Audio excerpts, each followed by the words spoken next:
বিশেষ বিজ্ঞপ্তি, আসল AKG doctor plus hand sanitiser কিনুন। অসাধু ব্যবসায়ীদের থেকে দূরে থাকুন। Doctor plus, 65/2 MB road, Kolkata 51। Doctor প্লাসের স্যানিটাইজার কেনার সময় এই ঠিকানাটি দেখে কিনুন।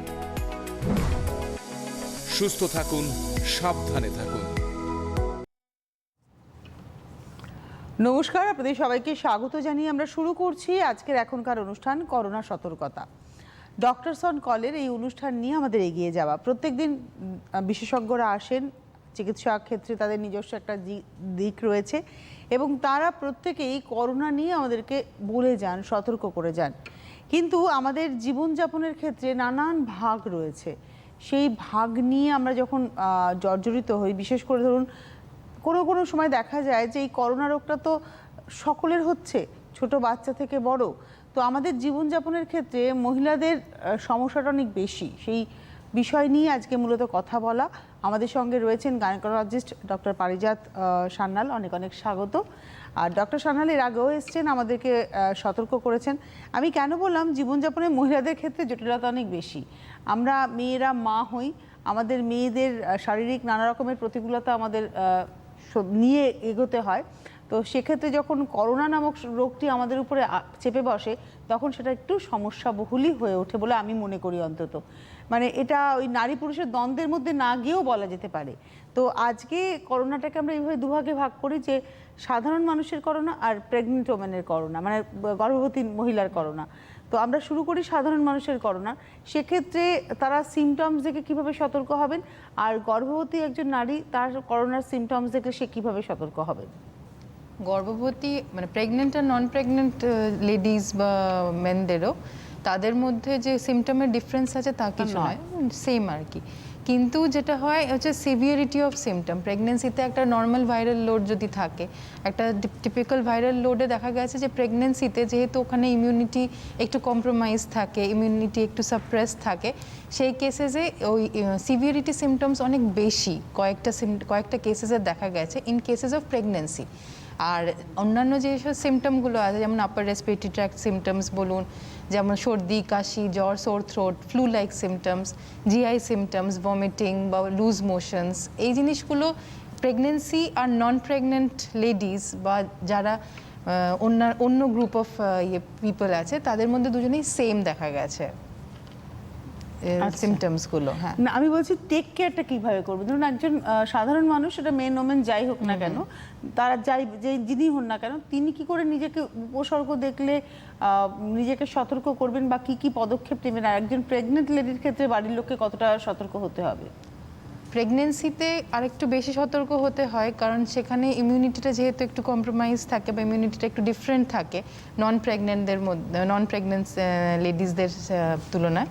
কিন্তু ওনাদের যেটা করতে হবে সেটা হচ্ছে ওই তিনটে আমাদের যেটা কোভিড বিহেভিয়ার, যেটা আপনি বলেন যে তিনটে কোভিড বিহেভিয়ার, সেটা হচ্ছে স্যানিটাইজেশন, সেফ ডিস্টেন্স, আর ফিজিক্যাল ডিস্টেন্সিং যেটাকে বলে, আর হ্যান্ড ওয়াশিং। এই তিনটে জিনিস বারবার করে মাথায় ঢুকিয়ে নিতে হবে। মাস্ক পরা, এক্স্যাক্টলি। এবং এই তিনটে জিনিস মাথায় ঢুকিয়ে নিতে হবে এবং এই জিনিসটাকে রুটিন লাইফস্টাইলের মধ্যে এটাকে ইনকর্পোরেট করে নিতে হবে। তার সাথে healthy lifestyle, lots of hydration, মানে খুব পরিমাণে জল খাওয়া, নিজেদের হাইড্রেশন মেনটেন করে রাখা, 3 থেকে 4 লিটার জল খাওয়া, এবং তার সাথে যত হেলদি লাইফস্টাইলস, এবং তার সাথে বাইরের মানে জাঙ্ক ফুডস বলুন বা কোনো তেলে ভাজা বেশি বা ওই চিনি মানে যে বেশি, যেটা জাঙ্ক ফুডস বেশিবার ভাজা হয়েছে বা বেশি মিষ্টি জাতীয় জিনিস, এগুলো থেকে একটু অ্যাভয়েড করতে হবে।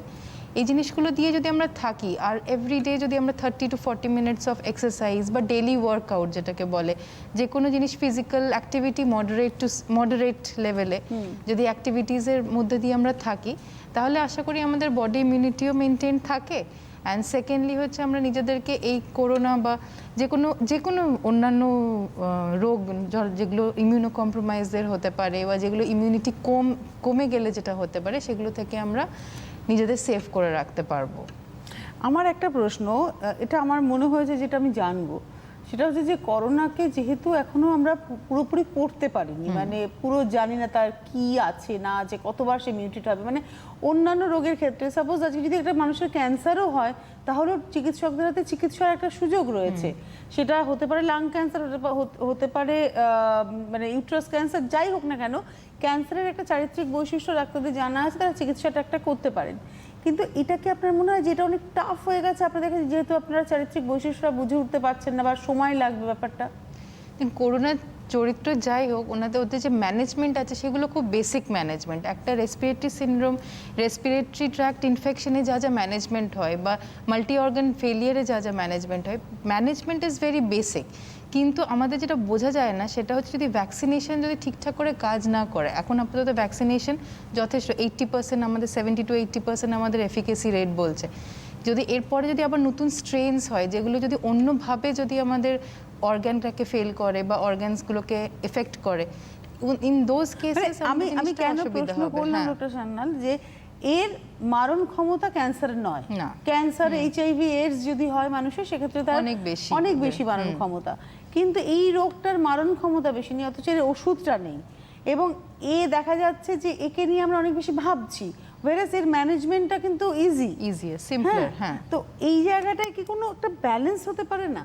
এটা আমার অন্য প্রশ্ন আর কি। এটা খুব অনেকখানি এপিডেমিওলজি হিসেবে আমরা ম্যানেজ কর। এটার মেইন ম্যানেজমেন্ট হচ্ছে প্রিভেনশন। যদি আমরা ফিজিক্যাল ডিস্টেন্স এবং মাস্ক, এই জিনিসগুলো আমরা বারবার বলে থাকি, এগুলো যদি ম্যানেজ করতে পারি, নিজেদেরকে প্রিভেন্ট করতে পারি, প্রাইমারি প্রিভেনশন বা প্রাইমোর্ডিয়াল প্রিভেনশন যদি করতে পারি, অনলি ইন দোজ কেসেস আমরা এই জিনিসটা থেকে ইন ফিউচার বাঁচতে পারবো। কিন্তু ওয়ান্স ইট গেটস ইনটু আস, যদি আমাদের মধ্যে বারবার হয়, একবার হলো ঠিক আছে, কিন্তু সেকেন্ড টাইম হলো বা থার্ড টাইম হলো, it takes a toll on the লাংসের ওপরে একটু একটু করে হলেও ফাইব্রোসিস বা লাংসের ওপর একটা ইফেক্ট ছেড়ে যায়। এবং সেই সব কেসেসে যেটা হয়, যখন বারবার করে কোভিড হচ্ছে তখন একটা লাংটা কোল্যাপস হওয়ার চান্স থাকে বা লাংসে ইফেক্টটা বেশি হতে পারে। ফার্স্ট টাইম যার কোভিড হয়েছিল দেখা গেছে সেকেন্ড টাইম হলে ওর ইফেক্টটা অনেক বেশি হয়। আচ্ছা, আমার এটা কেন আমি জিজ্ঞাসা করলাম যে ধরুন আমারই পরিচিত একজন যার ফার্স্ট ওয়েভেও কোভিড হয়েছিল, সেকেন্ড ওয়েভেও কোভিড হলো, তো এবারে তার থার্ড ওয়েভেও সে ভয় পাচ্ছে আর কি, যে থার্ড ওয়েভ আসতে চলেছে। তো আমরা তো জানি আমাদের অর্গানের একটা নির্দিষ্ট বয়স আছে, দেখা গেল আমি এরকম মানুষ আমি দেখেছি ডক্টর রিপোর্টে যে তার বয়স হয়তো 35, তার লাংয়ের বয়স দেখাচ্ছে 76। আই ডোন্ট নো, হয়তো প্রচন্ড স্মোক করার জন্য। তো তার মানে যখন করোনা হচ্ছে, এই ভাইরাসটা যখন আমাদের শরীরের ভেতরে ঢুকছে, দেন আমাদের অর্গান তো ড্যামেজ হচ্ছে, বিশেষ করে লাং ড্যামেজ হচ্ছে, সেক্ষেত্রে কি আমাদের জীবন ক্ষমতাটাও কমে যেতে পারে? যদি আমরা পুরোপুরি সেরে উঠতে পারি আর বারবার করে যদি কোভিড আক্রান্ত না হই, নিজেদের যদি প্রিভেন্ট করি, তাহলে জিনিসটা ইন লেটার লাইফ যে আমাদের লঞ্জিভিটি কমিয়ে দিচ্ছে বা আমার যদি 80 বছর বাঁচা উচিত ছিল সেটা যদি কমিয়ে দিচ্ছে, সেটা এখনো তেমনি স্টাডি হয়নি বা সেটা আমরা ফলো আপ করিনি। কিন্তু দেখা গেছে লাং মোটামুটি ফিরে আসছে ইন দ্য নর্মাল পজিশন। এটা হচ্ছে একবার হওয়ার তাদের কেসেসে দেখা গেছে। আর যাদের দেখা গেছে যে বারবার হয়েছে বা তাদের অন্য কোনো কোমরবিডিটিস আছে, যদি অলরেডি লাংসে কোনো প্রবলেম থাকে, লাংগুলো কম্প্রোমাইজ থাকে, বা ডায়াবেটিক পেশেন্টস, এইগুলো এদের কেসে যেটা দেখা গেছে লাংসগুলো আবার ফুললি যে নর্মাল যেটা আগে প্রি কোভিড যেমন ছিল সেটা ফুললি ফিরে আসতে অনেক টাইম লাগছে। তো এই কেসেসে যাদের অন্যান্য কোমরবিডিটি আছে ওদের আরও বেশি সাবধানতা মেনটেন করতে হবে। মানে এই মুহূর্তে ধরুন আমার করোনা হয়নি, আমি সুগার রয়েছে, আমার ব্লাড সুগারটা বেশ ভালোই রয়েছে, কারোর ক্ষেত্রে ইনসুলিন নিতে হচ্ছে, কারোর ক্ষেত্রে নিতে হচ্ছে না। সাপোজ আমার ক্ষেত্রে ইনসুলিন নিতে হয়, দেন আমাকে কিভাবে প্রিকশন নিতে হবে? ফার্স্ট ওয়েভ সেকেন্ড ওয়েভ কাটিয়ে ফেলেছি, আমার নেই, আমি অন্যের হয়ে প্রশ্নটা করছি। First of all physical distancing, বারবার করে অযথা বাইরে না বেরোনো, কিছু দরকার হলো আমি বাইরে বেরিয়ে গেলাম সেই জিনিসটা যেন না হয়। এবং আমাদের যে লকডাউনটা করা হচ্ছে সেটাকে ফলো করাটা কিন্তু আমাদের দায়িত্ব। এটা অন্যরা আমাদেরকে বা পুলিশ আমাদেরকে মেরে ধরে বা পুলিশ এই জিনিসটাকে করার থেকে আমাদের ওপর জিনিসটা বেশি ডিপেন্ড করে, এই লকডাউনটাকে মেনটেন করা। এটা খুব ইম্পর্ট্যান্ট, আমাদের ঘরের মধ্যে থাকা, বেকার বা কোনো কারণ ছাড়া বেরোনো, এই যে ওয়াকিং করতে যাচ্ছি বা হ্যাঁ পার্কস খুলেছে, আস্তে আস্তে খুলছে জিনিসটা, কিন্তু আমাদেরকে সেলফ লিমিট করতে হবে জিনিসটাকে। যদি সবাই মিলে আমরা ঘুরতে যাই বা সবাই মিলে যদি আমরা বাজার করতে যাই, লকডাউন কিন্তু ইফেক্টিভ হবে না। লকডাউন বলুন বা ফিজিক্যাল এটা কি ডিস্টেন্সিং। আপনি মানেন একজন ডাক্তার হিসেবে যে এই যে আমাদের সেকেন্ড ওয়েভে আমাদের পশ্চিমবঙ্গ সরকার যে লকডাউনটা করলেন, সম্ভবত 3 তারিখের পরে যে লকডাউনটা আমরা পেলাম, 3 তারিখ না সরি 13 তারিখের পরে সম্ভবত যে লকডাউনটা পেলাম, এবং তাতে আমরা সতর্ক হয়েছিলাম বলে সেকেন্ড ওয়েভটা খুব দ্রুত নেমে গেল। কারণ ফার্স্ট ওয়েভের পিক নামতে কিন্তু সময় লেগেছিল, সেকেন্ড ওয়েভের পিকটা কিন্তু খুব দ্রুত নামলো। লাস্ট 9 দিন মিনিস্ট্রি অফ হেলথ থেকে আমরা যে জার্নালটা বেরোয়, লাস্ট 9 দিন কিন্তু কোভিড কেসেসের সংখ্যা লাখ ছাড়ায়নি, 66,000 অ্যারাউন্ড তারা রয়েছে। তো এটা কি আমাদের জন্যই হয়েছে বলে মনে করেন? করোনা বাঁচতে গেলে প্রাইমারি প্রিভেনশনটা খুব ইম্পর্ট্যান্ট। হ্যাঁ, তো সেই কেসে লকডাউনটা নিশ্চয়ই অবশ্যই কাজ করেছে, এবং লকডাউন আজ থেকে শুরু যদি করে, ওর ইফেক্ট আমরা পাবো আজ থেকে 10 থেকে 14 দিন পরে, এবং এখনই পাবো না। তো এখন যেহেতু 1 মাস হতে চললো, এক মাস হয়ে গেছে সাপোজ, হ্যাঁ, এই সময় যেটা আমাদের এখন আস্তে আস্তে জিনিসটা ইফেক্টিভ হবে।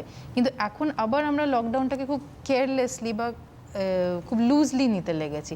তো এবার নেক্সট ফিউচারে কি হবে বা আগামী নেক্সট 1 মান্থে কি হবে, সেটা কিন্তু আমাদের দেখতে হবে। সেটা এখনো দেখা বাকি আছে, কারণ এখন খুব মানে বাইরে লকডাউন বলুন বা এই বলুন, খুবই কেয়ারলেসলি বা লুজলি নিচ্ছে লোকজন।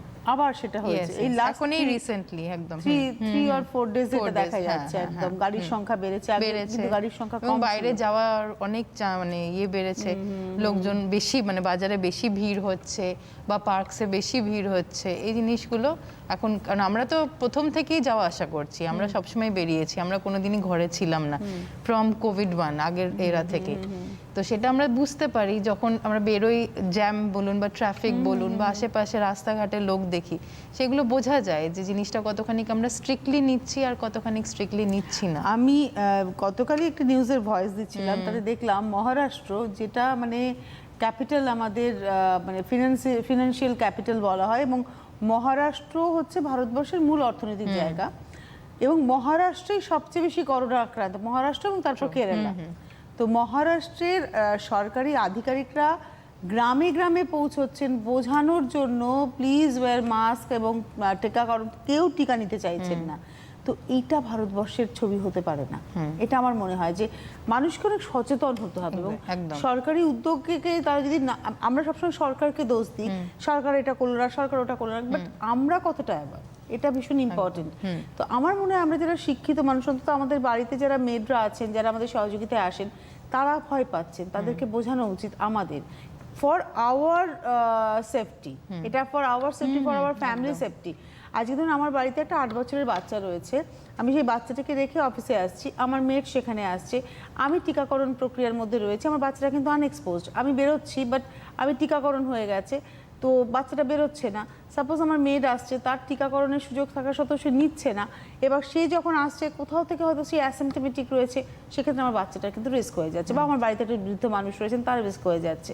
সো উই হ্যাভ টু, তাই না? জিনিসটা হ্যাঁ, আমাদের সোশ্যাল অ্যাওয়ারনেস খুব দরকার, এবং সোশ্যাল অ্যাওয়ারনেস খালি মানে শুনে নয়, জিনিসটাকে এনাক্ট করতে হবে, জিনিসটা আমাদের ওয়ার্ক করতে হবে, যে না এই জিনিসটা আমাদের করতে হবে। মাস্ক পরলাম বা সোশ্যাল ডিস্টেন্সিং রাখতে হবে, এই জিনিসগুলো ঠিক আছে, কিন্তু করতে হবে জিনিসটাকে। এই বারবার করে বাইরে বেরোনো, এই জিনিসগুলোকে আবার বন্ধ করতে হবে আমাদের। আবার এই জিনিসটা আমাদের আবার বিহেভিয়ার, ম্যানস বিহেভিয়ার হচ্ছে এটা, যখনই জিনিসটা কমে যায় তখনই দে বিকাম সেম, একই জিনিস। এবং এই জিনিসটা পুরোপুরি দায়িত্ব কিন্তু পপুলেশনের ওপরে, কাউকে দোষারোপ বা কাউকে ব্লেম করলে হবে না। It is our responsibility and our duty এই জিনিসটা। হ্যাঁ, মানে আর কেন আমরা এমন কেন হব যে আমাদের পুলিশের লাঠি দিয়ে মেরে ঘরে ঢোকাতে হবে, আমাদের বলতে হবে মাস্ক না পরলে ফাইন হবে? কেন? আমি বাড়ি থেকে বেরোবো, মাস্কটা আমার পরতেই হবে, আমি বাড়ি থেকে যখন বেরোচ্ছি মাস্ক আমাকে পরতেই হবে, আমি বেরিয়ে কারোর ঘাড়ের উপরে দাঁড়িয়ে বাজারটা করব না, একটু দূরে দাঁড়িয়ে থাকবো। এবং আমি গতকালই হয়েছে, আমি একটু দোকানে গিয়েছি, মানে এত ব্যস্ততা মানে গায়ের উপরে এসে আমি তাকে বললাম, দেখুন আপনি যে এটা করছেন, আমি কিন্তু আগের লোকটাকে ডিস্টার্ব করিনি, আমার আগে যিনি দাঁড়িয়েছিলেন তার থেকে আমি দূরত্ব রেখে দাঁড়িয়েছি, তার হয়ে যাওয়ার পর আমি এসেছি। সো একটু ধৈর্য নিশ্চয়ই, ধরতে শিখতে হবে। আমরা বড্ড অধৈর্য হয়ে গেছি। এগুলো খুব ছোট ছোট ঘটনা, হয়তো আপনারা ভাবছেন এইগুলো এই অনুষ্ঠানে আলোচনা হচ্ছে কেন, কারণ এটা অ্যাওয়ারনেসের প্রোগ্রাম, সব দিক থেকে অ্যাওয়ারনেসের দরকার রয়েছে। এবারে চলে আসি প্রেগনেন্সির ক্ষেত্রে। একজন প্রেগনেন্ট মাদার যদি কোভিড আক্রান্ত হয়ে যান, তো তিনি কি কি বিহেভিয়ার করবেন আর তার পরিবারের লোকজন তার সাথে কি বিহেভ করবে? কারণ তার করোনা আক্রান্ত মানে তার পেটের সন্তানটি কোনো না কোনোভাবে ক্ষতিগ্রস্ত হতে পারে। ফার্স্ট অফ অল প্যানিক করার কিছু নেই। করোনা হলে যে তার বাচ্চার কিছু ক্ষতি হবে সেই ধারণাটা ভুল। সেটা না হওয়ারই চান্সেস 90% বা 95%। এবার কথা হচ্ছে আপনার যদি সিমটমস হয়, হ্যাঁ, সিমটমগুলো খুব কমন, আমরা এতবার ডিসকাস করেছি আর যাব না। যদি এনি কাইন্ড অফ সিমটম হয়, ইভেন যদি আপনার ম্যালেজ লাগছে, মানে গা হাত পা ব্যথা, বেশি এনার্জি পাচ্ছেন না, উইকনেস হচ্ছে, যেটা ভেরি কমন ইন প্রেগনেন্সি, কিন্তু তার সাথে যদি জ্বর আসে 99 বা অ্যাবভ, যদি জ্বর আসে বা অন্যান্য যে symptom, loose motion, upper respiratory tract symptoms, এইগুলো যদি হয়, আপনাকে ফার্স্ট অফ অল আইসোলেট হয়ে যেতে হবে ফ্রম ইয়োর ফ্যামিলি। একটা ঘর এবং একটা বাথরুম, এবং যেখানে ওই রান্না তো অবভিয়াসলি আপনার ইয়েরাই দেবে, ফ্যামিলি মেম্বার্স দেবে, কিন্তু আপনি নিজে থালা বাসন ধুয়ে মানে নিজেকে সেলফ আইসোলেট করে রাখতে হবে। 2-3 দিন যদি জিনিসটা থাকে, তাহলে আপনাকে you have to go for a rapid RT-PCR test, covid test. এবং কোভিড টেস্ট যে নেগেটিভ আসো পজিটিভ আসো 24 ঘন্টা থেকে 48 ঘন্টা লাগে, অনেক জায়গায় আরও কমে চলে আসে, কম টাইমেও চলে আসে। তো যতক্ষণ ওই টাইমিং রিপোর্ট, টেস্ট রিপোর্ট টাইমটা, সেই সময় নিজেকে সেলফ আইসোলেটই করে রাখতে হবে। এমনি নয় যে টেস্ট রিপোর্ট আসছে টাইম, এখন তো আমি পজিটিভ কি নেগেটিভ আই ডোন্ট নো, আমি এখন মিক্স করি, এই জিনিসটা বন্ধ করতে হবে। আর তারপরে যদি পজিটিভ আসে, যদি ফার্স্ট অফ অল যদি নেগেটিভ আসে, বলি নেগেটিভ যদি আসে বাট ইউ হ্যাভ সিমটমস, ওই সিমটমগুলো আছে, তাহলে কিন্তু আপনি নিজেকে পজিটিভ ভেবেই ট্রিট করবেন বা পজিটিভ ভেবেই নিজেকে সেলফ আইসোলেশনেই রাখবেন।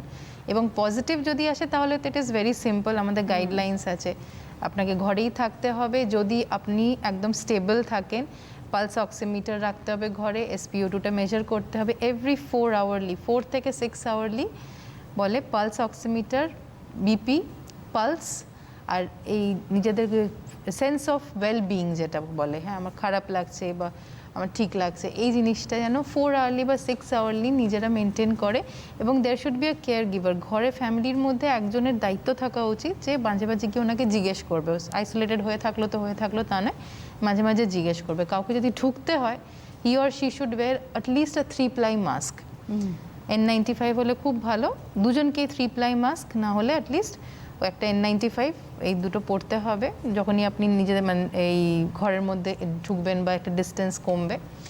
এবং এইগুলো হয়ে তারপরে যদি আপনার মনে হয় যে SpO2 কমছে, 94-এর নিচে যাচ্ছে, বা কোনো জ্বর কমছে না, স্পেশালি 5 days 7 days হয়ে গেছে জ্বর কমছে না, তাহলে কিন্তু আপনার যে গাইনোকোলজিস্ট বা যে ডক্টর, তার সাথে আপনাকে দেখাতে না, তার সাথে আপনাকে কন্ট্যাক্ট করতে হবে যে আমার এই প্রবলেমগুলো হচ্ছে, নেক্সট কোথায় কি করব। এমার্জেন্সি ডিপার্টমেন্ট, কোভিড ডিপার্টমেন্টেও আপনাকে যেতে হতে পারে ইন দিস কেসেস। আমাদের সঙ্গে একজন বন্ধু আছেন, নমস্কার, কে রয়েছেন? হ্যালো হ্যালো হ্যালো, কে বলছেন?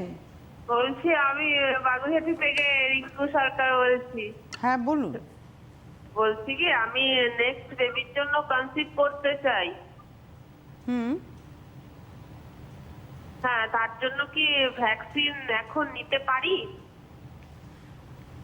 মানে আপনি কনসিভ এখনো করেননি? না না। আচ্ছা, এই কেসেসগুলোতে হ্যাঁ হয়ে গেছে তো। হ্যাঁ, এই কেসেসগুলোতে দুটো অপশন থাকে, একটা হচ্ছে এখনই ভ্যাকসিন নিয়ে, কারণ vaccination is very important, more important. 3 মাস ডিলে করা যায়, একটা ফার্টিলিটি বা প্রেগনেন্সি আসার জন্য আমরা 3 মাস আরামসে ডিলে করতে পারি, 3 থেকে 6 মাস। সেকেন্ড ইস্যু নেবেন? সেকেন্ড ইস্যু, তাহলে কোনো অসুবিধা হয় না। তো আপনি 3 মাস থেকে 6 মাস ওয়েট করুন, ভ্যাকসিনটা ফার্স্টে নেবেন, 3 মাস পরে যদি কোভিশিল্ড হয় তো 3 মাস পরে, কোভ্যাক্সিন হলে 1 মাস পরে, নেওয়ার পরে 3 মাস গ্যাপ দিয়ে তারপর থেকে আপনি ট্রাই করবেন ফর প্রেগনেন্সি। কিন্তু এবার যদি আপনার খুব তাড়া থাকে না এখন থেকে ট্রাই করতে হবে, তাহলে ইট ইজ রেকমেন্ডেড কি আপনি ভ্যাকসিনেশন নেবেন না। কিন্তু এই মুহূর্তে যেটা আমাদের বলে কি ইউ শুড ডিলে প্রেগনেন্সি, 3 থেকে 6 মাস ডিলে করলে কিছু অসুবিধা হবে না, আগে ভ্যাকসিনেশন ইজ ইম্পর্টেন্ট।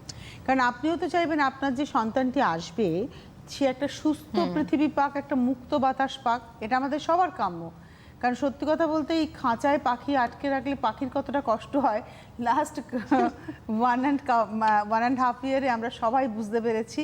এবং কারোর মুখ আটকে রাখলে আমরা অনেক সময় আমাদের বাড়ির পেটদের সত্যি পেটদের বাড়িতে গেস্ট আসলে না আটকালে মুখে একটা খাঁচা পড়ায়। আমি তো আর পড়াবো না, ঠিক করেছি, কারণ আমি ফিল করেছি যে একটা মুখ আটকে রাখলে কতটা কষ্ট হয়। তো আমার মনে হয় আমাদের এইগুলো দিয়ে না সাধারণ ছোট ছোট উদাহরণ দিয়ে বোঝা উচিত যে কি কষ্টটা আমাদের হচ্ছে। সুতরাং একটা আমার মনে হয় এক্ষেত্রে আমরা আরেকটু মানে সচেতন নাগরিকের মতো ডিসিশন নিই। তো প্রেগনেন্সির ক্ষেত্রে বলি, এবার ধরুন মার যদি ডেলিভারি হওয়ার আগে ধরা পড়লো করোনা, ডেলিভারি তো হবে নির্দিষ্ট টাইমে, তো সেক্ষেত্রে মার সঙ্গে বেবির কন্ট্যাক্টটা কীভাবে হবে? কারণ দেখা গেল আমার একটা প্রশ্ন যে ধরুন ডেলিভারির পরে কি বাচ্চার সেই টেস্ট করানো হয় যে বাচ্চাটা কত সুস্থ আছে কিনা, এটা কি টেস্ট করানো হয়? কোভিড পজিটিভ মাদারদের বাচ্চাদের ওই 12 ঘন্টার মধ্যে টেস্ট করানো হয়, 12 ঘন্টা পরে। তো দেখা গেল বাচ্চাটির কোভিড হয়নি, দেন কি হবে? আর যদি কোভিড হয় তাহলে তো মায়ের কাছেই থাকতে পারছে সে। না, এবার হচ্ছে যদি কোভিড হোক না হোক, আমাদের তো ব্রেস্ট ফিডিং বলো বা মাদার অ্যান্ড বেবি যেটা বন্ডিং হয় সেটা we start from 1 to 4 hour, 1 ঘন্টা ওই ভ্যাজাইনাল ডেলিভারিতে আর 4 hour within 4 hours in caesarean section. এবার কথা হচ্ছে এই দুটোই বন্ডিং যদি মা অ্যাসিমটোম্যাটিক থাকে, কোভিড পজিটিভ অ্যাসিমটোম্যাটিক, তো উইথ মাস্ক প্রেফারেবলি N95 বা একটা 3-ply মাস্ক হলো, তাহলে কিন্তু they can have that bonding. এবং তার সাথে আপনাকে কোভিড বিহেভিয়ার যেটা হচ্ছে হাত বারবার করে ধোয়া, কিছু করেই যেন মুখে মানে উইদাউট এনি কজ মুখে বা নাকে হাত না দেওয়া, এই জিনিসগুলো যদি মা মেনটেন করে তাহলে কিন্তু মায়ের সাথে বেবির কন্ট্যাক্ট বা বন্ডিংয়ে কোনো অসুবিধা হয় না। হ্যাঁ, এবার যদি মায়ের সিমটমস থাকে, যদি কাশি হয় বা জ্বর আসে, এই সিমটমগুলো থাকলে আমরা একসাথে রাখতে দিই না, তখন আর বন্ডিংটার থেকে মাকে আর বাচ্চাকে সেপারেট রাখাটাই ইম্পর্ট্যান্ট হয়ে ওঠে। আর যদি পজিটিভ আসে, বেবি যদি পজিটিভ হয়, তাহলে ওই সিমটমের উপরেই ডিপেন্ড করছে জিনিসটা একসাথে মানে ওনারা একসাথে থাকবেন কি থাকবে না। তবে বাচ্চা হওয়ার পরে যে ব্রেস্ট ফিডিংটা, সেক্ষেত্রে কিন্তু যদি মা অ্যাসিমটোমেটিক হন সেক্ষেত্রে বাচ্চা ব্রেস্ট ফিড পেলো, বাট যদি সিমটোম্যাটিক হলেও এক্সপ্রেস করে খাওয়ানোই যায়। হ্যাঁ, জেনারেলি অত মানে মাদের অত থাকে না, এনার্জি থাকে না, বা এই জিনিসটা অতখানি এনাক্ট করা যায় না, করা হয় না, কিন্তু খাওয়ানো যায় ব্রেস্ট মিল্ক, সেটা অসুবিধা কিছু হয় না। মানে নয় যে ভাইরাস সিক্রেট হবে। আমি করোনার বাইরে প্রশ্ন করি যে একজন একটি বাচ্চা ভূমিষ্ঠ হওয়ার পরে এই মাতৃদুগ্ধ তার জীবনে কতটা গুরুত্বপূর্ণ? কারণ এটাকে অমৃত বলা হয়। খুবই ইম্পর্টেন্ট, ভেরি ইম্পর্টেন্ট। প্রথমে যেটা যেটা আমাদের ফার্স্ট মায়ের যে দুধটা ফার্স্ট ওই 4 to 7 ডেজ বেরোয়, সেটাকে কোলোস্টাম বলে। সেই কেস ওইগুলো হচ্ছে মানে ভেরি রিচ ইন ইমিউনোগ্লোবুলিনস, তারপরে রিচ ইন ইমিউনিটি বুস্টার্স বেসিক্যালি। তো এইটা মানে বাচ্চার জন্য যেটা ইম্পর্টেন্ট হচ্ছে exact amount of the nutrients থাকে ওর মধ্যে। আমরা যেটা বাইরে থেকে খাবার দিই বা বাইরে থেকে যেটা তোলা দুধ বলে বা করে, সেইগুলোতে জিনিসগুলো একটু হায়ার কোয়ান্টিটিতে থাকে। সেগুলোতে খুব কমনলি এই বাইরের দুধ খাওয়া বাচ্চারা ওয়েট গেইন করে যায়। তো সেইগুলো কিন্তু নট রিকোয়ার্ড, এত নিউট্রিশন বা এত দরকার হয় না। তাদের স্টুল বা বাবেল প্রবলেমসও ডেভেলপ করে বাচ্চা আর কি। তো এই জিনিসগুলো কম হয় বা হয় না যদি একটা বাচ্চা এক্সক্লুসিভলি ব্রেস্ট ফিড করে। কতদিন করানো উচিত টানা, মানে without any food only breast? 6 months, একদম 6 months exclusive breast feeding 6 months। মানে সেই সময় জলটাও না, জলও খাওয়ানো যায় না, খাওয়ানো উচিত নয়, জল খাওয়ানো উচিত নয়। শুধু দুধ খেলেই মায়ের বুকের দুধ খেলে that is enough for every requirement. মানে আমি এই প্রশ্নটা কেন করলাম, করোনার বাইরে বেরিয়ে অনেক মা আছেন, তারা হয়তো এখন এক্সপেক্টিং, তারা হয়তো মানে ভাবছেন কি করবেন, কারণ ব্রেস্ট ফিডিংটা ভীষণ ইম্পর্টেন্ট। মানে একটা সময় ছিল মাঝখানে ফ্যাশনের জন্য আমরা অনেক মায়েরা ব্রেস্ট ফিড করার নেই, কিন্তু ব্রেস্ট ফিডিংটা ভীষণ ইম্পর্টেন্ট। এটা আমার মনে হয়েছিল একটু আলোচনা করলাম। এবারে আবার করোনার আলোচনাতে আসতেই হবে, যেহেতু করোনার সতর্কতা। ভ্যাকসিনেশন নিয়ে একটা ভীষণ দ্বন্দ্বে ভুগি আমরা। ভ্যাকসিনেশনের ক্ষেত্রে ভ্যাকসিনের পরে একটা সমস্যা হচ্ছে, তাতে অনেকে আবার ভয় পেয়ে যাচ্ছেন। তো এই ভ্যাকসিনেশন কাজ করে কি করে?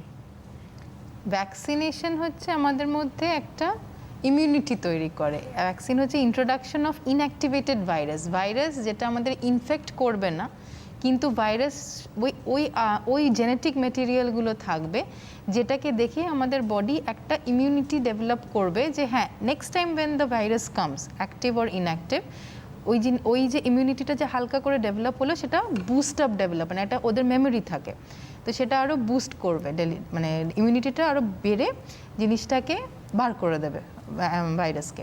তো দিস ইজ ভ্যাকসিনেশন। এবার কথা হচ্ছে যে ভ্যাকসিনে যে আমাদের সাইড ইফেক্টস হয়, in general side effects are very rare.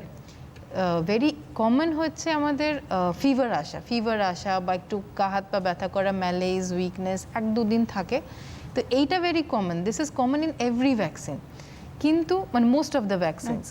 কিন্তু আর চেয়ে এই যে অ্যানাফাইল্যাক্সিস বলি বা হাইপার সেন্সিটিভিটি রিয়াকশন, যেটা ওই অ্যালার্জিক রিয়াকশন, এইগুলো চান্সেস কিন্তু খুব কম। স্পেশালি আমাদের যে ইন্ডিয়াতে যে ব্র্যান্ড অফ ভ্যাকসিনস দেওয়া হচ্ছে এখন, এগুলোতে কিন্তু অ্যানাফাইল্যাক্সিস বা hyper sensitivity to the vaccine এর চান্সেস আর ভেরি লেস। কিন্তু যেটা আমাদের খুব কমনলি হয়েছে ফিভার, মাইলজিয়া, এই জিনিসগুলো খুব দেখা গেছে 1 থেকে 2 দিন, ম্যাক্সিমাম 24 to 48 আওয়ার্স হয়। তো সেই সব কেসেসে আমরা ওই প্যারাসিটামল বা এগুলো নিতে পারি। আচ্ছা ধরুন এটা একটা অদ্ভুত মিথ তৈরি হয়েছে, বলা যায় যাদের এই সমস্যাটা হচ্ছে না, যারা খুব সুস্থ আছে ভ্যাকসিন নেওয়ার পরে, অনেকে বলেন তো আমাদের ক্ষেত্রে কাজ করেনি, আমাদের ক্ষেত্রে আমরা অসুস্থ হয়েছে, আমাদের ক্ষেত্রে কাজ করেছে vaccine. Not necessary, not no no true at all. না, ওকে, কার বডি কিভাবে রিঅ্যাক্ট করবে সেটা বোঝা খুব মুশকিল। মেবি যার রিঅ্যাকশন তার হয়তো ইমিউনিটি অনেক বেশি মেবি হতে পারে। হ্যাঁ।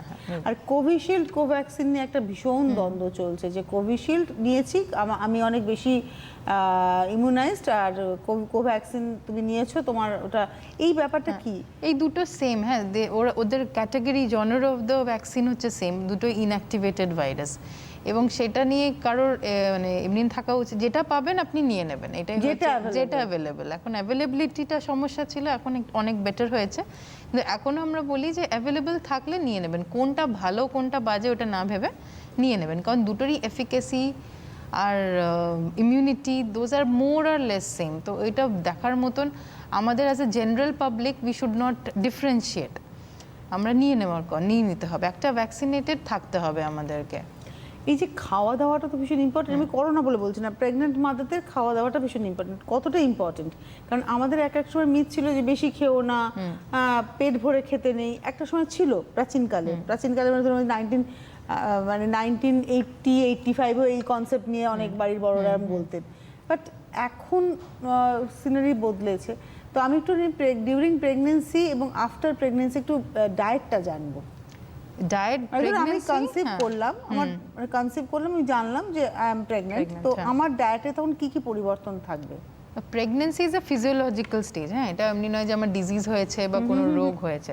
তো আমরা যেটা নর্মালি খাই we will continue with that, যেটা আমাদের ডিস্ট্রিবিউশন অফ ফুডটা ডিফারেন্ট হতে হবে, কারণ প্রেগনেন্সি এলে ফার্স্ট ওই ভমিটিং টেন্ডেন্সি বা নজিয়া টেন্ডেন্সি খুব কমন ফার্স্ট ট্রাইমেস্টার, মানে ফার্স্ট 12 to 16 উইকস স্পেশালি। তো সেই সব কেসে আমরা যদি ফুল অ্যাবডোমেন খাই, মানে ফুল স্টামাক যদি আমরা মিল নিই, তো আমাদের ওই পিউকিং টেন্ডেন্সি বা ভমিটিং টেন্ডেন্সিটা বাড়ে। তো যেটা আমাদের করতে হবে, মানে কম খেতে হবে, বাট ফ্রিকুয়েন্টলি খেতে হবে, মানে 1-1.5 ঘন্টা অন্তর অন্তর কিছু না কিছু খেতে হবে, মানে ওই যে আমার টোটাল মিলটাকে ভাগ করতে হবে, হ্যাঁ। এবং যতখানি খেতে পারো, ডোন্ট স্ট্রেস ইউর সেলফ না আমাকে এত খেতে হবে, আমাকে 2 লোকের মতন খেতে হবে বিকজ আই হ্যাভ 1 বেবি, এই জিনিসটা ভুল। আপনি নিজের মতনই খাবেন এবং নিউট্রিশিয়াস জিনিস খাবেন, যেটা আগে হয়তো আমরা বাইরের খাবারও খেতাম। তারপর আনবয়েলড জিনিস, আনবয়েলড মিল্ক বা আনবয়েলড কোনো স্যালাড কম্পোনেন্টস, যেমন ওই বাঁধাকপি বা লেটুস পাতা, তো এই জিনিসগুলো আমাদেরকে অ্যাভয়েড করতে হবে। বয়েলড ঠিক আছে, ইনফ্যাক্ট ধনে পাতাও বলতে, হ্যাঁ, শাক যেন ভালো করে বয়েল করা হয়, কারণ এইসব জিনিসে যেগুলো হয় অনেক টাইপের ক্রিমি হয়, যেগুলো যদি প্রেগনেন্সিতে আসে আমরা সব ওষুধ দিতে পারি না, এবং সেগুলোর অনেক লং লাস্টিং এফেক্ট থাকে। তো এই জিনিসগুলো আমাদের অ্যাভয়েড করতে হবে। এটা নট ফর কোভিড বা নট ইন কোভিড পেশেন্টস, ওইসব ব্যাপার না, ইন জেনারেল। আর যেটা করতে হবে হচ্ছে, এই ওভার দ্য কাউন্টার কোনো মেডিকেশন খাওয়ার আগে আপনার ডক্টরকে কনসাল্ট করতে হবে। যে কোনো একটা খেলাম, একটা পেন কিলার খেয়ে নিলাম বা একটা কিছু খেয়ে নিলাম, সেটা না। সব ফল খাওয়া যায়? হ্যাঁ, সেটা একটা fruits actually you can have every fruit. আমাদের বলে আসছে যে পাপায়া, যেখানে পেপেইন আছে, পাপায়া আর হচ্ছে আনারস, রাইট, এই দুটো হচ্ছে অ্যাভয়েড করতে, কিন্তু আমাদের কোনো স্টাডিজে অমনি নেই, কারণ আলটিমেটলি ওইগুলো হচ্ছে পাপায়া বলুন, মানে পেপেইন যে জিনিসটা ওরা ক্যারি করে, পেঁপেতে থাকে, যেটা বলে অ্যাবর্টিফিশিয়েন্ট, সেইগুলো আলটিমেটলি পেটে গিয়ে ডিগ্রেড হয়ে কতখানি আদৌ বডিতে পেপেইন হিসেবে যায়, ইট ইজ ভেরি ডাউটফুল। কিন্তু সেই বলে না, ইউ বিলিভ, ঠিক আছে, তো সেটা বেটার নট টু হ্যাভ, কিন্তু অমনি কোনো স্টাডি নেই যে খেতে হবে না বা খেতে মানা। ফ্রুটস কতটা ইম্পর্টেন্ট? Fruits very important. আমি আসবো আলোচনায় একটু। নমস্কার, কে রয়েছেন? হ্যাঁ madam, good evening. Good evening, কে বলছেন? আমি বাঘাযতীন থেকে বলছি, শিক্ষা। বলুন। ও তো আমার এই গত মাসে আর কি কোভিড হয়েছিল, আমার বাচ্চার 2 বছর বয়স।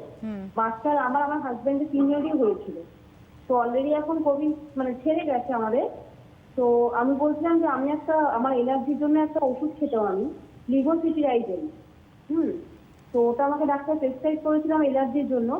তো এখন তো ওটা আমাকে কদিন কোভিডের জন্য বন্ধ রাখতে বলেছিল, একটা মলটেক এলসি ট্যাবলেট আমাকে বলেছিল খেতে। তো ওটা তো আমার খাওয়া বন্ধ হয়ে গেছে। তো আমি যেই ট্যাবলেটটা এখন খাচ্ছি, আমার বাচ্চাটা তো বেস্টফিট করে, সেই কারণে জিজ্ঞাসা করছিলাম ওর কোনো এফেক্ট হবে কিনা। কি ওষুধ খায়? আপনার ওষুধের নামটা আরেকবার বলুন। লিভোসিটিরাইজেন। লিভোসেট্রিজিন। হ্যাঁ হ্যাঁ, খেতে পারেন, কিছু হবে না। আপনি কি প্রেগনেন্ট? না, আমার বাচ্চা 2 বছর ব্রেস্ট ফিড করে। না না, কোনো অসুবিধা হবে না, আপনি খেতে পারেন, ডাক্তার বুঝেই দিয়েছে, চিন্তা করতে হবে না। সঙ্গে থাকুন, ধন্যবাদ। আচ্ছা, এবারে চলে আসি, প্রেগন্যান্সি নিয়ে কথা বলছিলাম, তো খাওয়া দাওয়ার কথা ছিল, ফল কতটা ইম্পর্টেন্ট, আপনি সেখানটা আমরা একটু থামলাম যে ফল খাওয়াটা ভীষণ Very important. সেক্ষেত্রে কি ধরনের ফ্রুটস নেবেন তারা, মানে যেহেতু সিট্রাস জাতীয় কি নেবেন নাকি না সেটা অ্যাভয়েড করবেন? না না, সিট্রাস নেবে, অফকোর্স নেবে। যে কোনো আমাদের যেটা কমলা লেবু বা লেবু, কাগজি লেবু, এনি লেবু ঠিক আছে নিতে পারে, যেখানে ভিটামিন সি আছে, আমলা, এগুলো তো অত পাওয়া যায় না।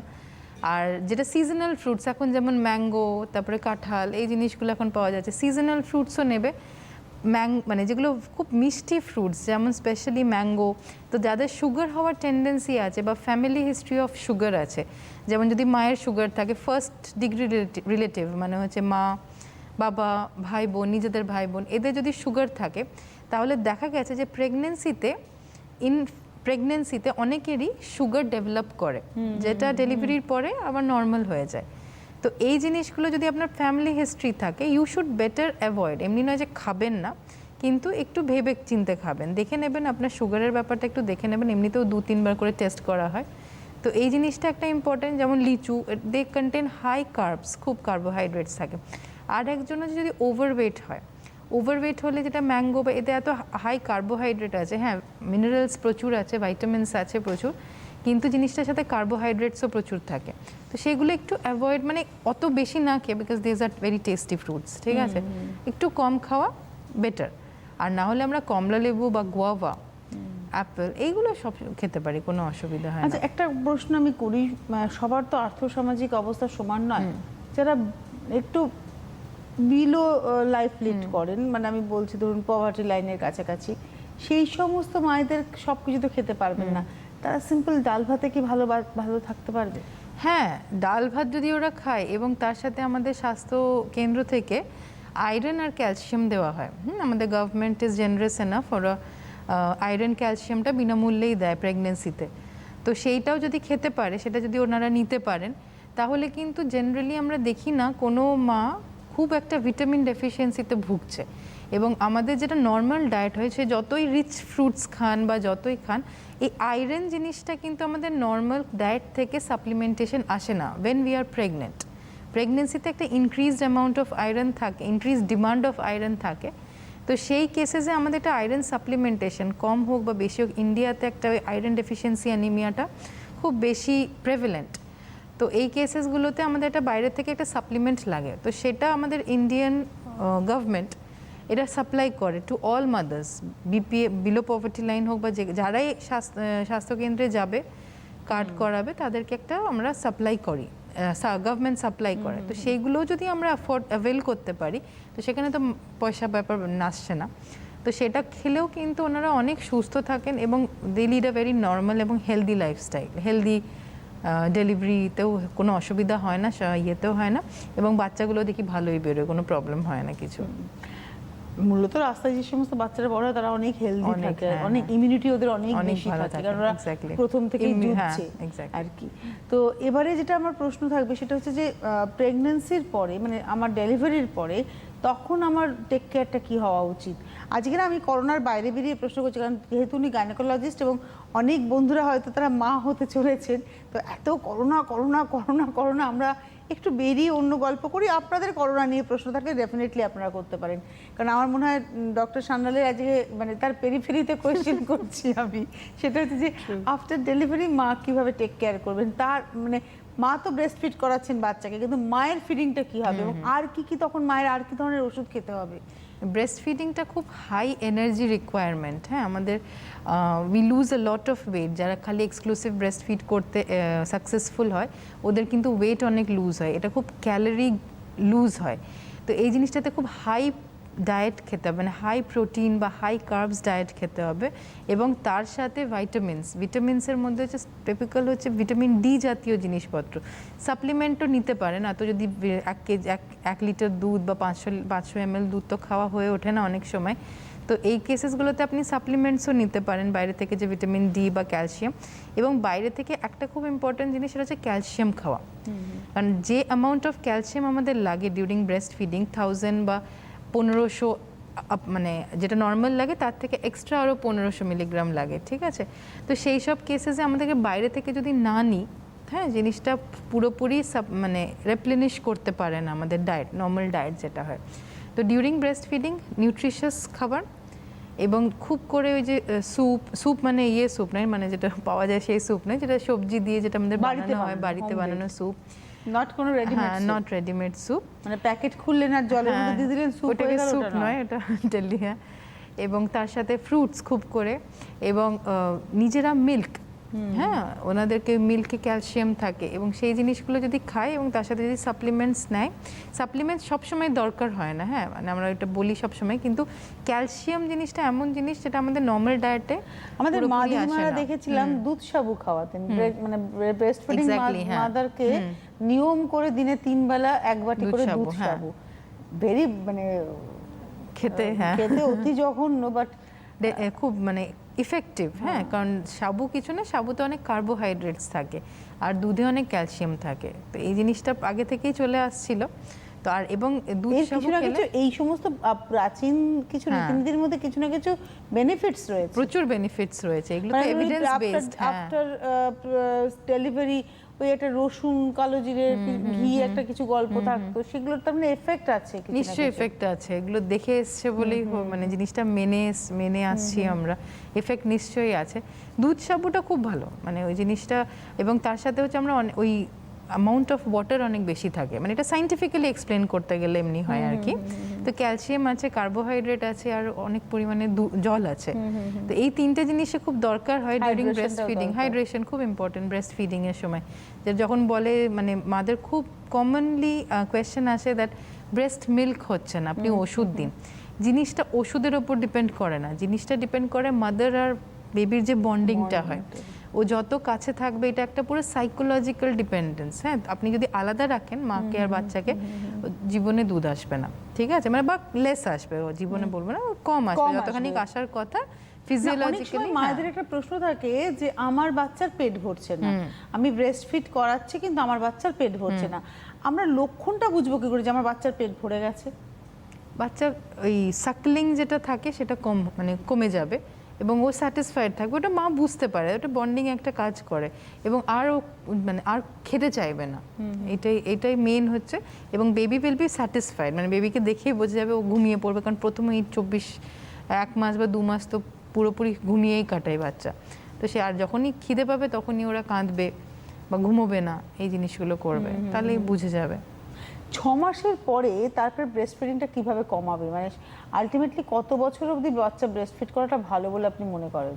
6 মাসের পরে আপনি যখন ইচ্ছা কমাতে পারেন, হ্যাঁ এটা প্র্যাকটিক্যালি বলছি, কিন্তু যদি 1 to 2 ইয়ার আমাদের বলে যদি আপনি খাওয়াতে পারেন তো ঠিক আছে, কিন্তু তা বলে জোর দিতে হবে না, আস্তে আস্তে যখন ও এই ভাত রুটিতে সুইচ ওভার করবে, হ্যাঁ এক্স্যাক্টলি সুইচ ওভার করবে, জিনিসটা আস্তে আস্তে আপনাকে কমিয়ে দিতে হবে, নাহলে ওই নেশা ব্যাপারটা একটা চলে আসে, যেটা খুব ডেভেলপ করে হচ্ছে আফটার 1 ইয়ার যদি কন্টিনিউ করে কেউ, যদি কম কষ্ট করে এই 6 মাস থেকে 1 বছর ছাড়িয়ে দিতে পারে বা করে, যদিও এগুলো বলে না, হ্যাঁ এগুলো আলটিমেটলি বলে যে যতখানি পারো খেয়ে যাও বাচ্চা, বাট প্র্যাকটিক্যালি যেটা আমি দেখি, মানে এবং আমিও বলি যে আলটিমেটলি যা গুণ নেওয়া যা ভালো 6 মাসে এনাফ, ঠিক আছে, 6 মান্থসের পর ইউ ডোন্ট রিকোয়ার। এবং এখনকার দিনে মাদের খালি ঘরে বসে থাকা অনেক কম মাই আছে, হ্যাঁ, যারা আছে তাদের অনেক দায়িত্ব নো ডাউট, কিন্তু যারা বাইরে যাবে এবার তো ওদেরকে বাইরে আস্তে আস্তে যেতে হবে, তো সেই জিনিসটা প্র্যাকটিক্যাল হয়ে ওঠে না যে আমি এখন 2 বছর ধরে বাচ্চাকে খাওয়াবো। তো তার জন্য আমি নিজেদের পেশেন্টদেরও বলি যে 6 মাস হয়ে গেছে, নাও আস্তে আস্তে ইউ ক্যান উইন অফ, আস্তে আস্তে উইন অফ না করলে, এখন উইন অফ না করলে Technique পরে আর কিছু হবে না। আছে? টেকনিক উইন অফ জোর করে, এটাই হচ্ছে ব্যাপার। বাচ্চাদের কিছু বোঝানো যায় না, ছোট বাচ্চাদের আর কি বোঝাবে। না, আমি কেন এই প্রশ্নগুলো করছি, অনেক মায়ের এই প্রশ্নগুলো Exactly, হ্যাঁ। আজকে হয়তো তারা ভাবছেন এরা করোনা ভুলে গিয়ে কেন এগুলো করছে, কারণ ডক্টর সান্যাল হচ্ছেন গাইনোকোলজিস্ট, তো তাকে যখন পেয়েছে এই প্রশ্নগুলো করেনি। করোনা তো রয়েছে, কারণ এই মানে আলটিমেটলি আপনাদের হয়তো মনে হতে পারে করোনার পিক কমেছে বলে কি আমরা এই আলোচনা করছি, তা নয়। করোনার পিক কমলেও করোনা সতর্কতা নিয়ে আমাদের কথা বলতে হবে, মাস্ক পরতে হবে, স্যানিটাইজার ব্যবহার করতে হবে এবং আমাদের সবসময় অ্যাওয়ার্ড থাকতে হবে। কিন্তু তাই বলে নিত্যনৈমিত্তিক জীবনযাপন তো বাদ দেওয়া যাবে না। এর মধ্যে বহু মানুষ মা হবেন, বহু সন্তান পৃথিবীতে আসবে, তো তাদের জন্য টেক কেয়ার। কারণ আজকে ধরুন, আজ থেকে 2 বছর বা 2019-এও যে সমস্ত মায়েরা প্রেগনেন্ট হয়েছিলেন, যারা ডেলিভারি করেছিলেন, তারা কিন্তু মাস্ক পরেননি, তাদের এই এত গল্প থাকেনি, অ্যাসিম্পটোমেটিক সিমটোমেটিক এইসব গল্প থাকেনি 2019-এও। ইভেন জানুয়ারি মাস অবধিও ভারতবর্ষে যে সমস্ত মায়ের ডেলিভারি হয়েছে তখনও পর্যন্ত এতটা 2020 জানুয়ারিতেও কিন্তু এতটা তাগিদ ছিল না, বাট এখন তাগিদ রয়েছে, এখন আমরা এই শব্দটার সঙ্গে পরিচিত হয়েছি। এবারে আমি চলে আসি, সেটা হচ্ছে যে অনেক সময় দেখা যায় যে মা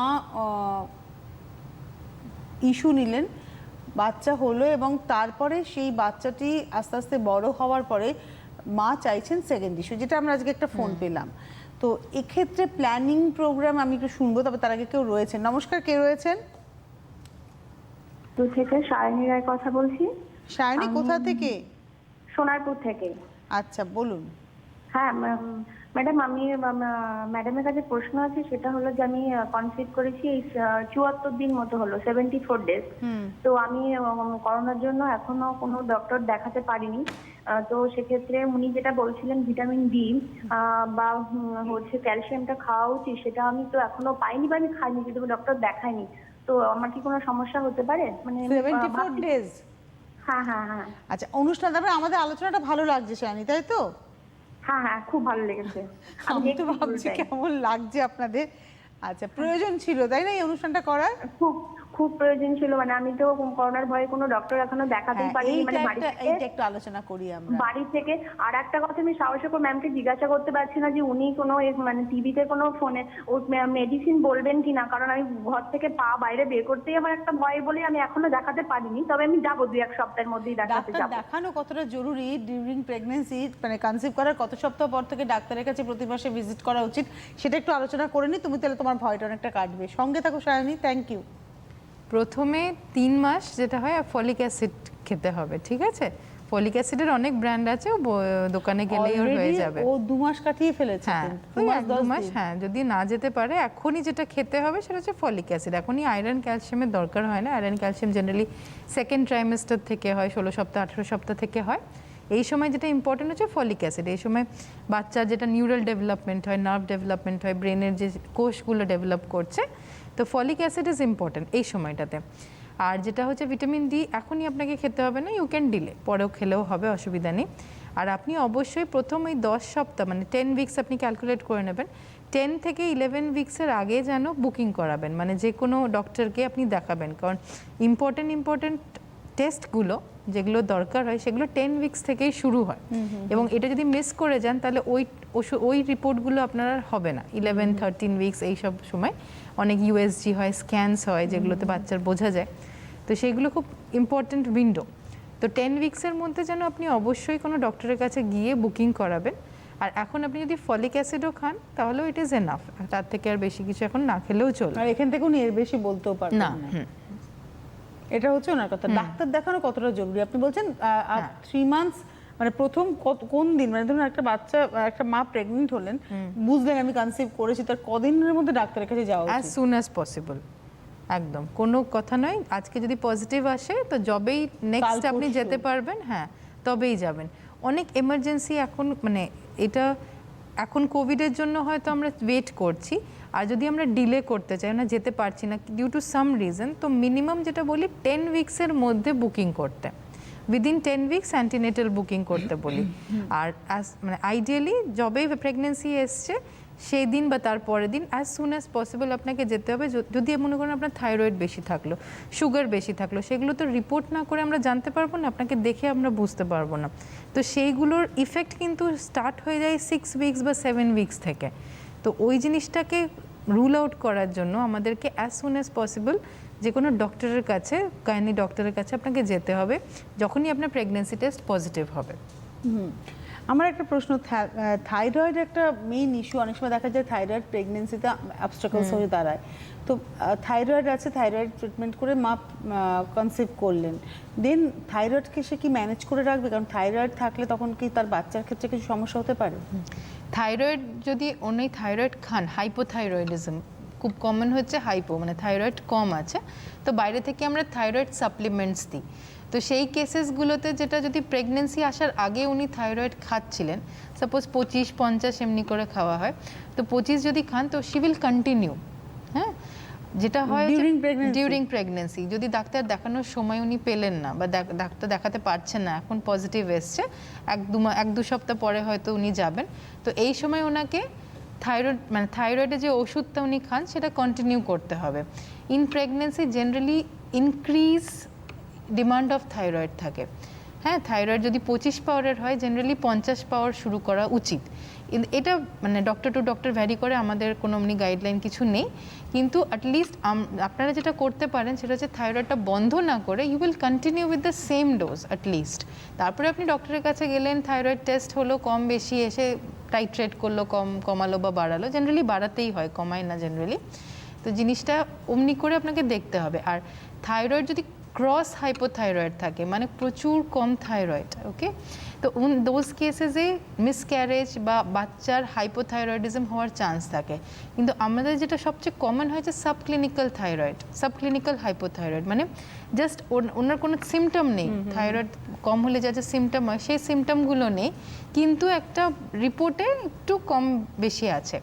তো সেইটাকে সাবক্লিনিক্যাল থাইরয়েডে জেনারেলি বাচ্চার ওপর কোনো ইফেক্ট হয় না বা প্রেগনেন্সিতে কোনো ইফেক্ট হয় না, কিন্তু যেটা যদি আমরা ওটাকে মেনটেন না করি বা যদি আমরা ওটাকে ট্রিট না করি তাহলে it can go into clinical hypothyroidism.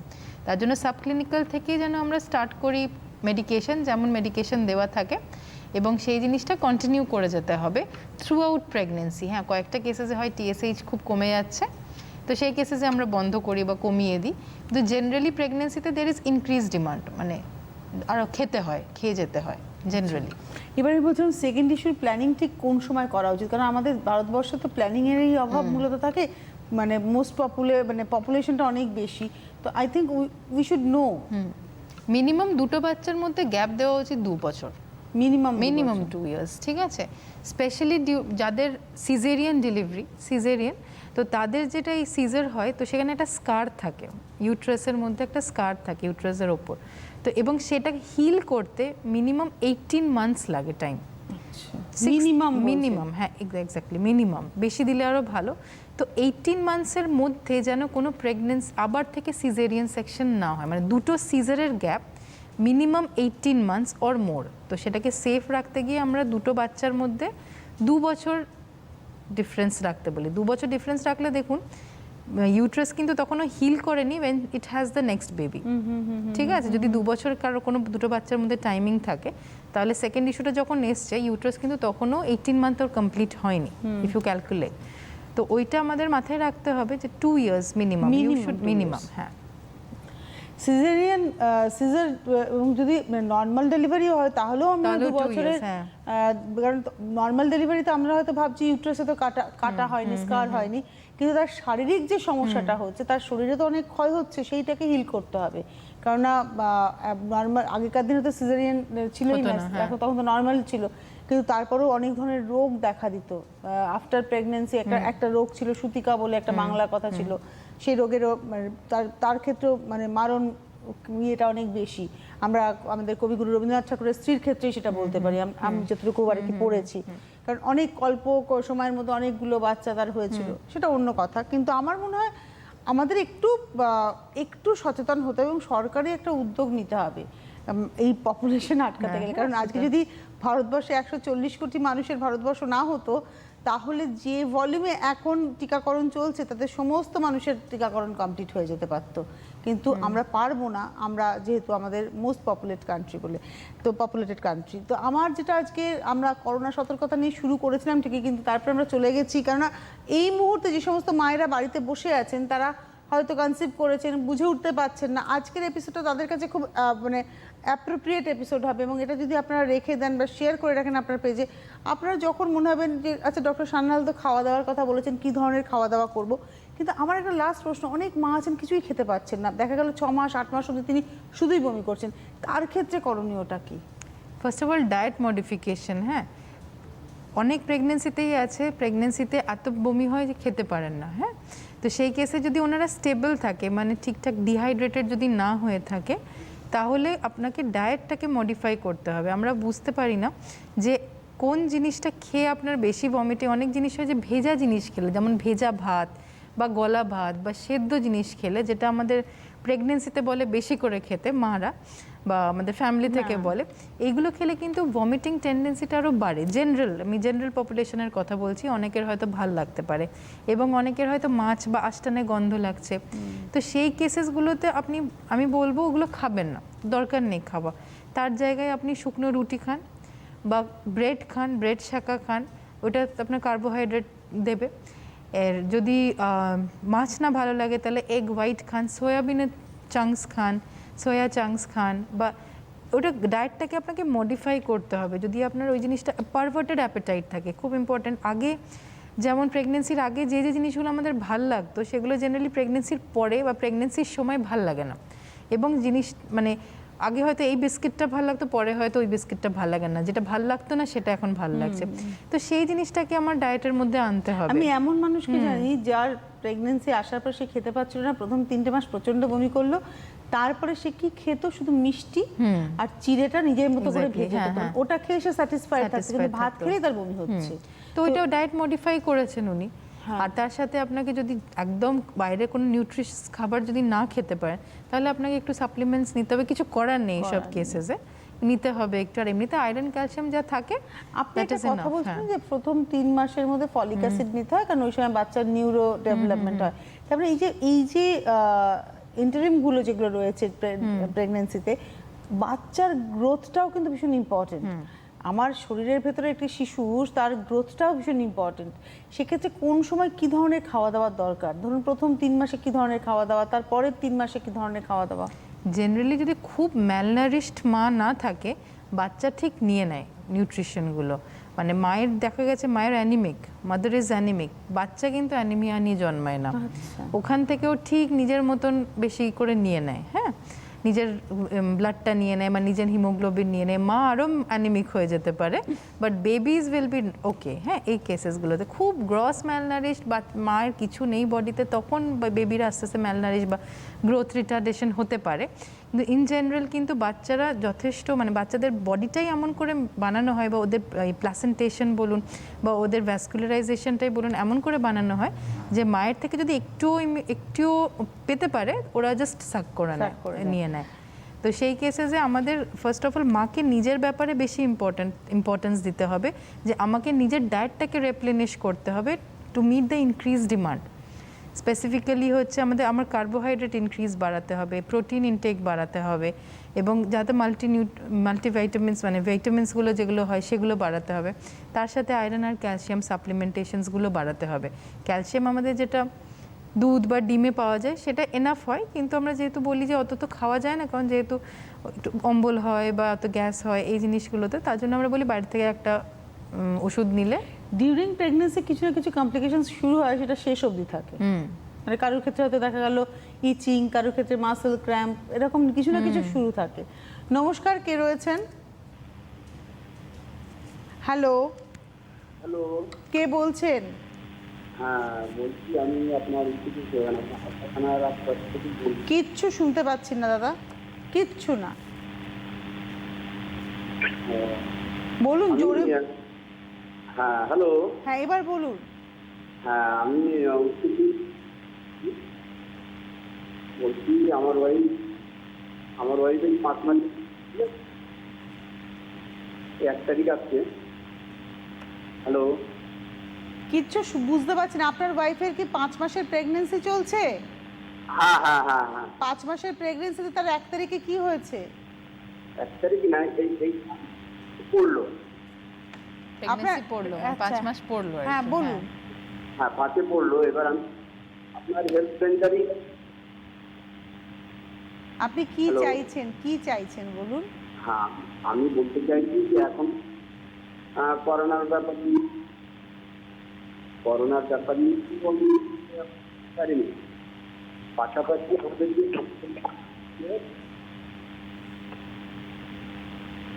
Hello মানে এই করোনার মধ্যে আপনার স্ত্রী 5 মাসের প্রেগন্যান্সিতে পড়লেন, তাকে আপনি আশেপাশের স্বাস্থ্যকেন্দ্রে নিয়ে যেতে পারবেন কিনা? আপনি কোথা থেকে ফোন করেছেন? আমি হেলথ সেন্টারে দেখাচ্ছি। না, হেলথ সেন্টারে দেখাচ্ছেন? কোন এরিয়া থেকে ফোন করেছেন? এটা হচ্ছে আপনার আমার হাড়োয়া থানা। হাড়োয়া থানা। আপনার এটা কততম বাচ্চা? এটা তৃতীয়, থার্ড ইস্যু, দ্বিতীয়, Second সেকেন্ড ইস্যু। আচ্ছা, প্রথম বাচ্চার আমার বয়স কত? এই 8 রানিং। 8 রানিং। প্ল্যানিংটা ওনারা করেই নিয়েছেন। আপনার প্রশ্ন যে আপনি স্বাস্থ্যকেন্দ্রে নিয়ে যাচ্ছেন, এটা ঠিক হচ্ছে কি না? হ্যাঁ আমি হেলথ সেন্টারে দেখাচ্ছি। উনি হেলথ সেন্টারে দেখাচ্ছেন, হ্যাঁ। এটা ঠিক হচ্ছে কিনা, কি বা Health- করবেন? সেটাই, হেলথ সেন্টারে তো ঠিক আছে, কিন্তু হেলথ সেন্টারে তো হেলথ সেন্টারে যদি কোনো ডক্টর থাকে, একবার ডক্টরের কাছে দেখাতে হবে। যেটা জেনারেলি আমাদের মারা যে হেলথ সেন্টারে যায়, সেখানে হচ্ছে অঙ্গনওয়াড়ি ওয়ার্কার বা ওখানকার যে প্যারামেডিক্যাল বা ওনারা ওই স্টাফরা থাকে, তো ওনারা তো জেনারেলি ওষুধ তো ঠিকঠাক দিয়ে দেন, এবং যা যা মিনিমাম ইনভেস্টিগেশনস ওইগুলো ওনারা জানেন, যথেষ্ট জানেন, ট্রেন্ড হয়। কিন্তু যেগুলো ইম্পর্টেন্ট ইনভেস্টিগেশনস থাকে বা আলট্রাসাউন্ড থাকে, তো সেগুলো একটা ডক্টর লাগে সেই সব কেসেসে। তো খালি হেলথ সেন্টারে গেলে আপনার পুরোপুরি ট্রিটমেন্ট হবে না, পুরোপুরি দেখাটাও হবে না, কারণ আপনি মেন টেস্টগুলো মিস করে যেতে পারেন। ও গাইডলাইন মানে যেগুলো আপনাদের সরকার থেকে যে ওষুধ দেয় সেগুলো ঠিক আছে, কিন্তু ওনারা টেস্টের জন্য বা অন্যান্য ভালো করে চিকিৎসার জন্য আপনার একটা ডাক্তারকে দেখাতে হবে। সেটা আপনি গভর্নমেন্ট গভর্নমেন্ট বা নন গভর্নমেন্ট যেখানেই যান, কিন্তু আপনাকে ইউনিড ডক্টর, একটা কনসালটেন্ট ডক্টর লাগবে, যে আপনার এইসব টেস্টগুলো দেখবে, বা যেগুলো কোনো অসুবিধা হলে সেটা আলাদা এক্সট্রা টেস্টগুলো দেবে। অনেক ধন্যবাদ ডক্টর সান্যাল। আজকে আমরা একটু অন্য আলোচনা করলাম, কিন্তু আপনার ট্রেন্ডেই আলোচনা করলাম। Thank you. এবার কেননা আমার মনে হচ্ছে যে সমস্ত মায়েরা প্রেগনেন্ট এই করোনাতে, তারা কিন্তু একদম মানে ডিপ্রেশনে চলে যাচ্ছেন। যে 70 দিন 72 দিন প্রেগনেন্সি, সে ঘরের থেকে পাই বার করছে না ভয়ের চোটে। ভয়টা পেলে তো চলবে না। প্রপার কোভিড বিহেভিয়ার, যেটা properly wear mask, use sanitiser, wash your hand and keep physical distance and be vaccinated, এইগুলো যদি আমরা করতে পারি, তাহলে কিন্তু আমরা যতই ঢেউই আসুক না কেন, আমরা সুরক্ষিত থাকবো, দেশ সুরক্ষিত থাকবে। Thank you so much doctor Sanyal. ধন্যবাদ আপনাদেরও। বিশেষ বিজ্ঞপ্তি, আসল AKG doctor plus hand sanitiser কিনুন। অসাধু ব্যবসায়ীদের থেকে দূরে থাকুন। Doctor plus 65/2 MB road, Kolkata 51। Doctor প্লাসের স্যানিটাইজার কেনার সময় এই ঠিকানাটি দেখে কিনুন।